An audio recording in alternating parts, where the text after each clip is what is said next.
Doctor Muhammad Yunus, সুদ ইউনুস।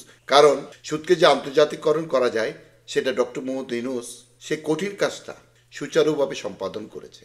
সেই সুদ ইউনুসের সরকার মত প্রকাশের স্বাধীনতাকে এমন শ্রদ্ধা করে যে কুশলবরণ চক্রবর্তী চট্টগ্রাম বিশ্ববিদ্যালয়ের সংস্কৃত বিভাগের সহকারী অধ্যাপক যে বিদেশে বসে সংখ্যালঘু সম্প্রদায়ের অধিকার নিয়ে সচেষ্ট হয়েছে বলে তাকে মব লিলি দিয়ে হেনস্থ করেছে যেভাবে, সেটা হচ্ছে বাংলাদেশে মত প্রকাশের স্বাধীনতার প্রকৃষ্ট উদাহরণ।